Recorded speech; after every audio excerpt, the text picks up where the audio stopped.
Ladies and gentlemen, welcome back to the channel. Today we're going to be talking about my level experience. Now, as you can see, I am level 1000, which is the max level in Solo Hunters, and I gotta say I had a little bit of an easier route. I had a little bit of a cheat code, and my cheat code was my involvement in the game, because I am part of the balancing team. I'm part of the, Zoot is my friend, and I know all of the other people, so I was very close in on the game's how-tos and what's next and stuff, so I had it a little bit easier. Even though I must say that there were tons of people that actually already got there way before me because I was just focused on making videos. So in this video, I wanted to literally tell you guys a little bit about a few tips and tricks that I got, what I learned so far. And this is really good for beginners. If you're an advanced player, okay, that's pretty cool as well. I'm just going to try to mix everything together and just put it into this video. So let's start off with the stats. This is what my stats look like right now. I have agility and energy. I put 101 points in. Usually it's 100. People ask me if there's a specific reason why I actually have a 1 point more in it.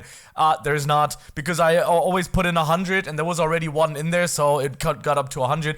I have noticed that I don't really need much more. If you want a better speed run, you can put a little bit of agility in there, because that actually gives you movement speed, which is really important by just running, and energy basically gives you this kind of stuff, right? Like when you're dashing and stuff like that, you can see the energy. I noticed that you don't necessarily need more than 50, but you can go with 100, as I have, but it's not necessary. I think 50 energy is easily enough. You don't need to put more into it.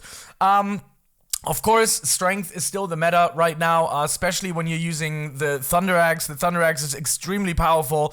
It can literally shred monsters away just with the R move. So if you go with the Thunder Axe, that is by far the best. At least for me, it is the best weapon in the entire game. Some people do say that they really like the Scythe as well. I just don't like the playstyle of the Scythe. Now, of course, if I have the Scythe in Shiny, that would be a different talk. So yeah, keep that in your mind.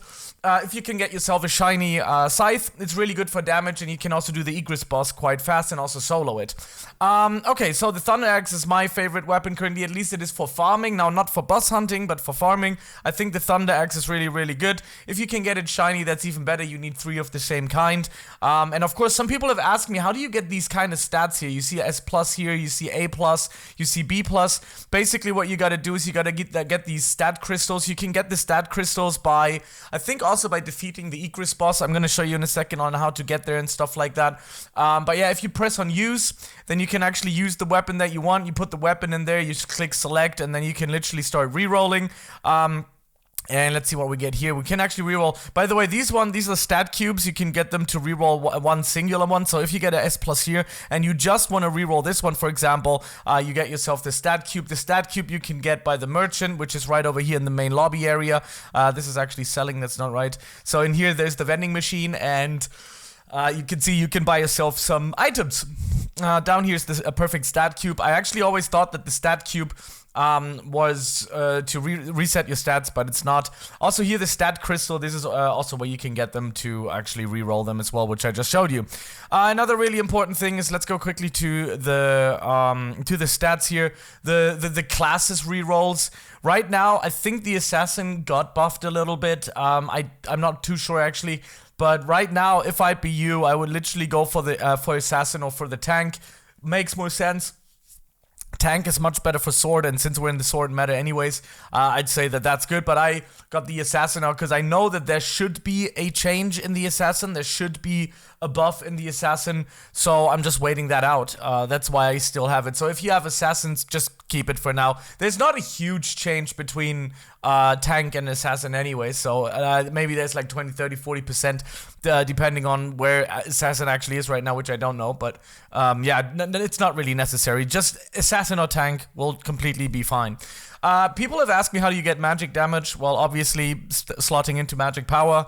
If you want to use runes, which you can see here, if you want them to have damage, then of course you want to slot magic power into your stats itself. And you can get them by going over here, summoning powers. Now, gems is a whole different world on how to get gems. The easiest probably is dailies. If you have some money left over, somehow some Robux, you can buy them with Robux as well, but you can do some dailies. I think that still could technically be pushed a little more, the dailies here, because in the end you just get like 500-600 gems or something, and that's like enough for 5 spins, because Yeah, it costs like 100 for a spin. Anyways, that's about it. Yeah, there's a skill tree. Always make sure to know that there's a mastery skill tree in this game here, so you should be knowing that. I for myself personally, with the Thunder Axe, I actually go with the Storm Call Throw. I maxed that out because it's such a good weapon. It's such a good skill to use, and once you got that maxed out, you will see how amazing damage it does when you're using the throw, because the AoE is just insane. It's just super nasty. It's really good.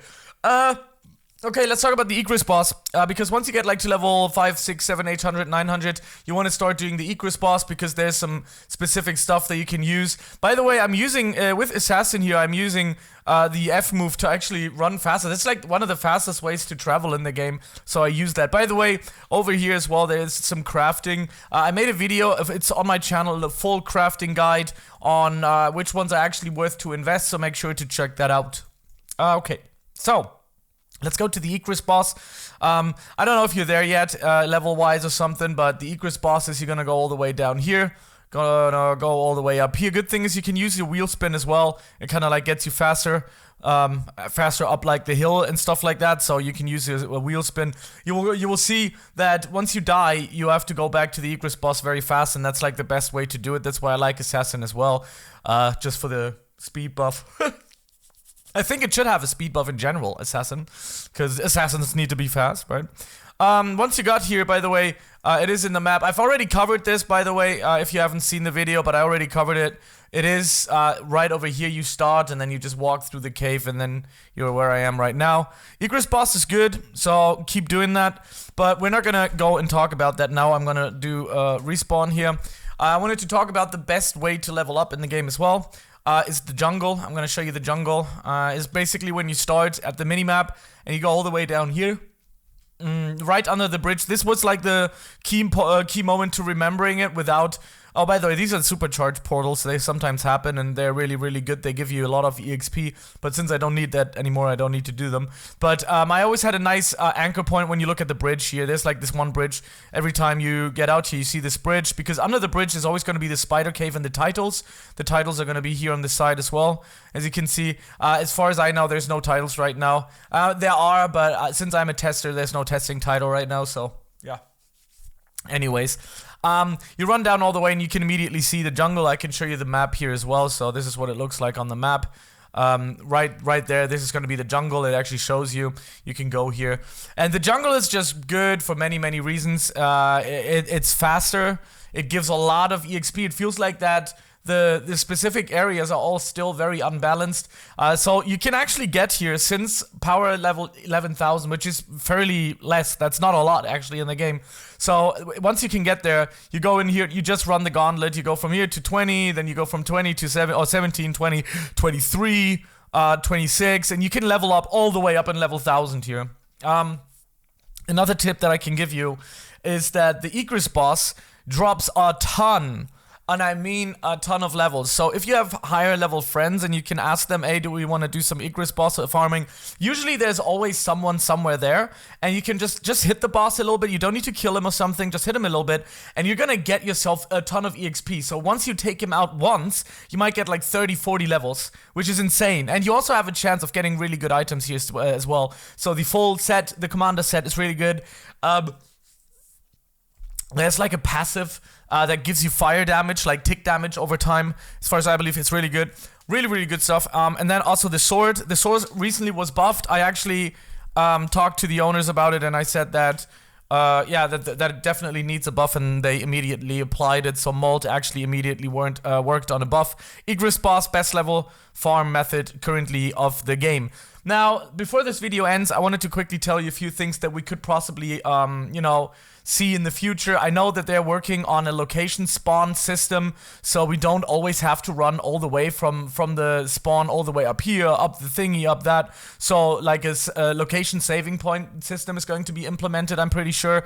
A few buffs and nerfs.